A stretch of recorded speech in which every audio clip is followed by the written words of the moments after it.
Welcome back. And so as we go into our next conversation, let's just, walk down a bit memory lane.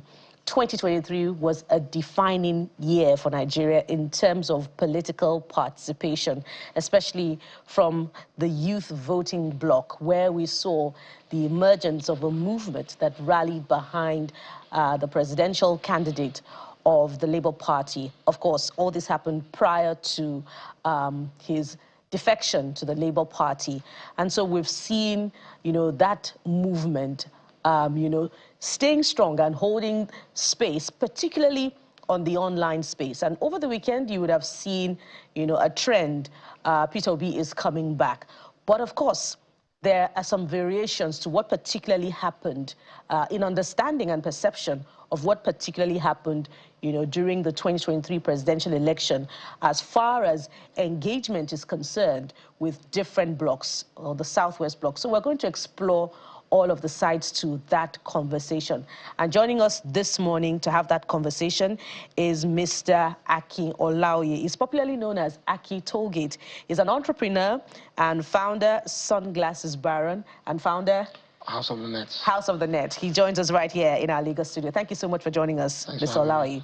We also have joining us this morning, Chairman Media Team, Labour Party Governorship Campaign Council, Edo 2024, and member of the Obidient movement, Mr. Idris Zakari. Good morning, Mr. Idris. Thank you for the opportunity. Yeah, Mr. Zakari joins us virtually. But I'm going to start here in the studio with Mr. Aki Olaoye. Before we go into politics and all of the interesting bits and pieces of it, sure. You just returned from the Ojudi Festival. Of course, we're going to be bringing you all of the high points later on the show in terms of the pictures and the videos, so we'll enjoy all of it. But there is an emerging support base now from the youth as they participate and engage with the Ojudi. But unlike what we saw with the youth groups in that festival, what do you think is responsible? Is it Farouk or Reagba? So I think, so first of all, Ojudi was spectacular. Big kudos to the organizing team, state government. I have to give them credit. I think the underlying factor behind the new interest and excitement around Ojudi is the fact that I think Nigerians have just decided to embrace our own. Back in the day, you have people wanting to travel to London for Nottingham, a carnival, traveling to Brazil for carnival, or perhaps Jamaica.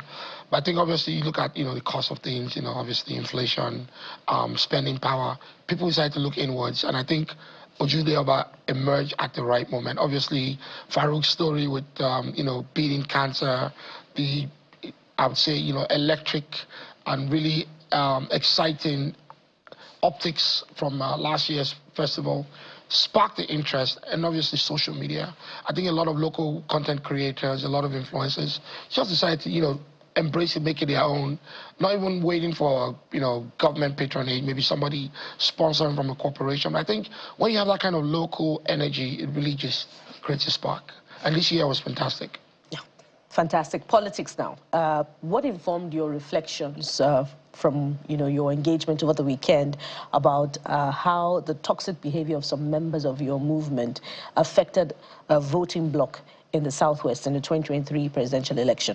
Sure. So I would not ascribe a label to the Obidient movement using the word toxic only. I mean, it's a widespread issue. I have to be very sincere. Looking at elections from 2011 to 2015 is where we saw that new emergence of aggressiveness, toxicity. 2020 was obviously, a very hot election cycle. I always tell people elections are over. Time to, obviously look out for governance and, hold our leaders accountable. But just going back to your question, for me, I've always promoted civility. Always making sure that people beyond politics, think of humanity first. It's okay to have friends, relatives on different political platforms or supporting political parties. But I think at the end of the day, when the chips are down, your bank account, when you write a check, you swipe your POS card, you make a purchase, it doesn't ask you for a political party. Your reality is what stares in the face.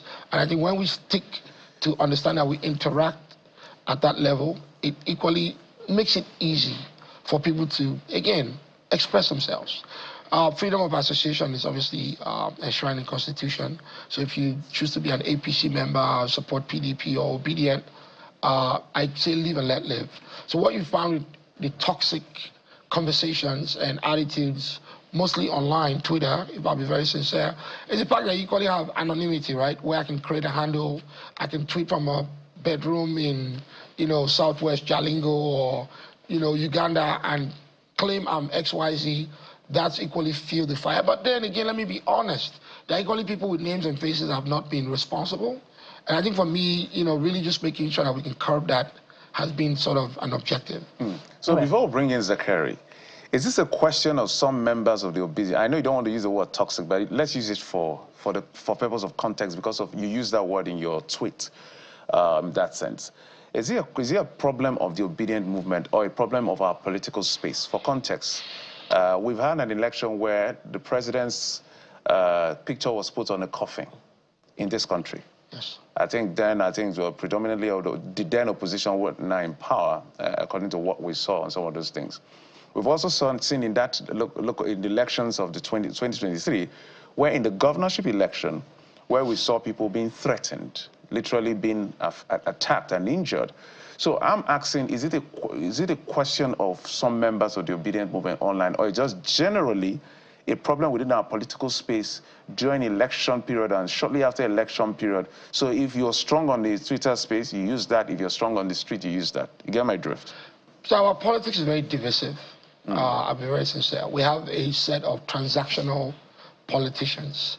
And I use the word transactional because I sat down and watched your previous segment where you were talking about the defection of a governor to another. If you're a young person in Nigeria, you're confused about politics.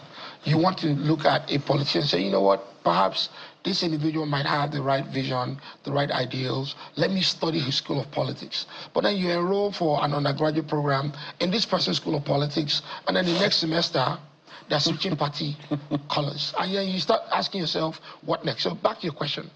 Our politics is so divisive that politicians obviously identify loopholes, they take advantage of, let me call it, anger or frustration, or even probably just ignorance, and use that to fuel, I would say, outcomes to the advantage. When I think of a lot of the toxic conversations that you would find, maybe Twitter, TV, whatever platforms, I think, it comes down to people being accountable, holding each other and saying, you know what, we can be better, right? If I'm giving you my regular basketballs, as we call it, during the electoral cycle, once elections are over, I'm going to sit down and say, hey, what next? But this perpetual outcome that we must continue to hate, despise, or create room for zero tolerance is one we have to do away with.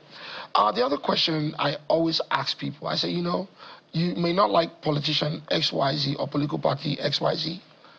The alternative you're offering, how are you selling the message? And that's really key.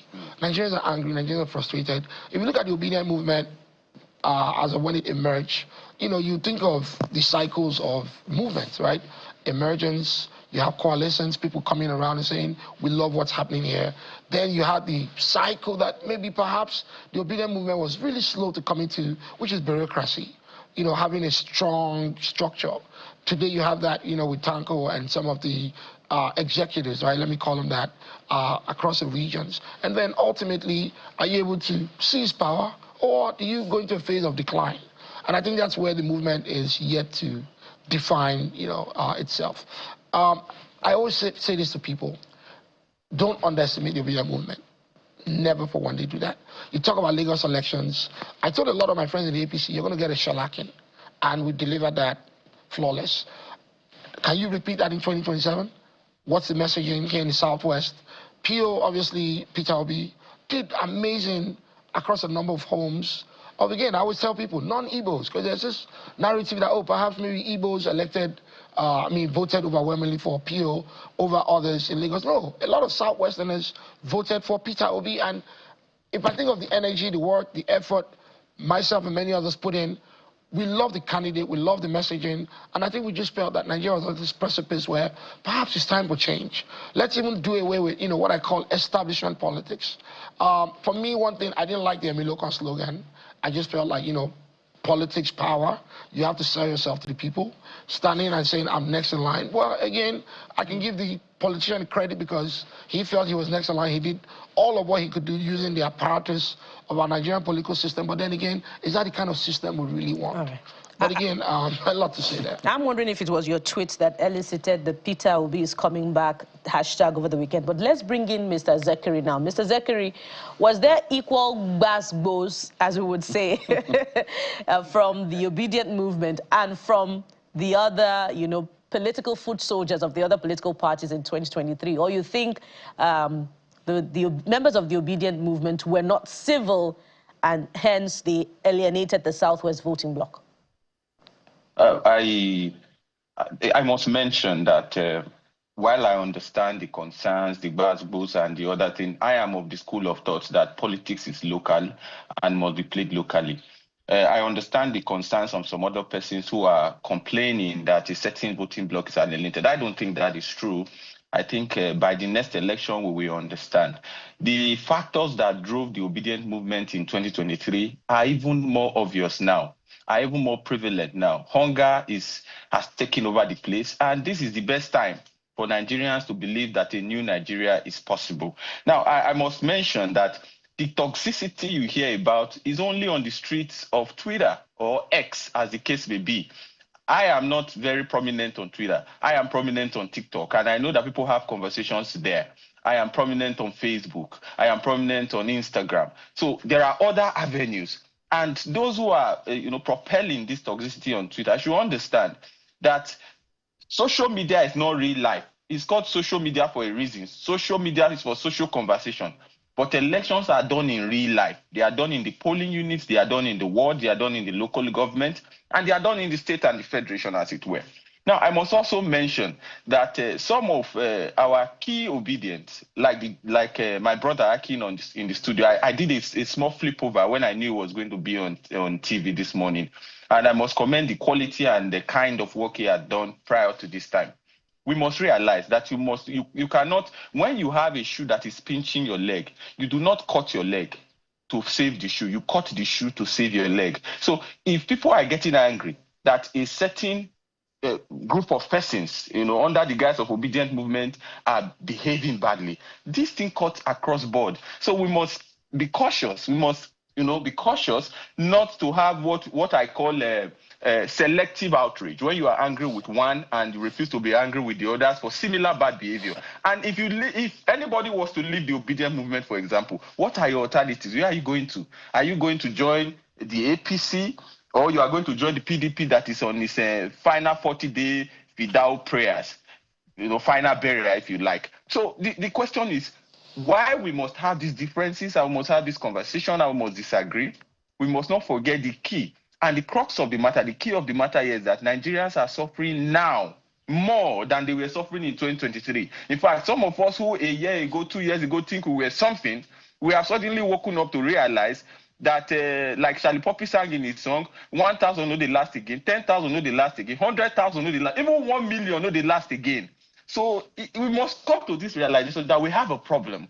And whether it is the Obidient movement or whether it is whatever other movement you want to call it, we must find solution. And the solution are not in the establishment. They are not in the established political party. It's neither in APC nor in PDP. So if the Labour Party, like some people are behaving badly in Abuja now, doing what they like, trying to kill the Labour Party, if the Labour Party is not there, the Obidient movement must now metamorphose into another kind of force or join any other political party to save Nigeria from what the obvious precipice that Mr. Aki mentioned just now. But Mr. Zekeri, let's be honest with ourselves. It's a few months down the 2027 elections. Is the Obidient movement ready?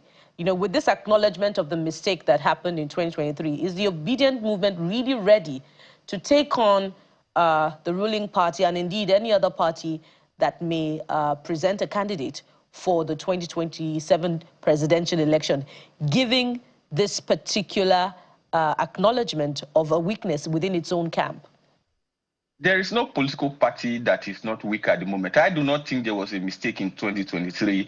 Nigerians went out to vote. We knew the miracle of Port Harcourt, the miracle of Rivers State, where votes started coming out from nowhere. We knew the miracle of the voter suppression in Lagos, where a state that has over 22 million residents, only less than 1-point-something million people came out to vote. So we know these miracles happened. So there was no mistake. Nigerians did what they needed to do. Now, if the Obidient movement or Labour Party, let me not call it Labour Party, if the movement, the people's movement in the Obidient movement is able to challenge the established political party, it's a discussion for another day. The PDP today, like I said, we are in the 40 days without prayers, the final burial of the PDP. They are gone. Now, the APC is making a similar mistake that the PDP of Goodluck Jonathan made in 2015. You know how many governors joined Jonathan in 2015? Now we have governors in 2011, then 2015. Now we have governors joining the APC. I am of the opinion that the APC will collapse in its own weight if it's not careful. So it's not about what can challenge. It is Nigerians versus the political class. So when elections come in 2027, the question will be, are you able to afford rice? Or are you now buying local rice with stone? We know local rice are good. We like local patronage. Are you able to afford fish? Are you able to buy meluza? Or you are going to be buying the one that has bones? The question is, are you able to buy turkey today? A lap of turkey is around 7,000, 8,000 for one. Okay. So are you able to buy turkey or buy eggs? Eggs is 300, 400. So you must now ask yourself those questions and ask yourself, in this election, which political party is able to answer some of my key concerns? Okay. Ms. Akin, both of you quite intelligent gentlemen, and we are for a situation where we don't drift into over-dominance of a party or what people will call one-party state, because in the democracy, we must uphold the luxury of choice so that at all times nobody is sitting pretty because he has a domination. That's why people are shouting. Not because anybody cannot, because it's not a communism, it's a democracy. But you've been one of the voices of reason.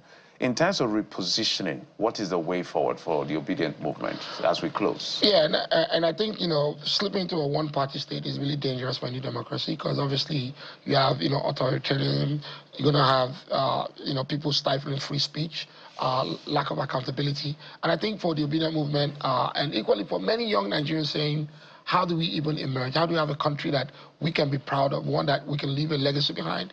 I think, Nigerians and many Obedients need to equally become political party members. There's been this, so properly join a party. Yes, you need to be a card-carrying member. The miracle, let me call it that we performed in 2023, being so-called structureless, printing party cards at 1 a.m., having voters become agents to represent the party is not what you want to repeat in 2027. So you have to be part of a formal structure with saying, how do you leverage, count your heads, 774 LGAs, 9086 wards, 177,000 plus polling units, with saying we can vote, we can count our votes, we can defend our votes, because if you don't have that, you're going to go into the same cycle from what you saw where you end up in the courtroom.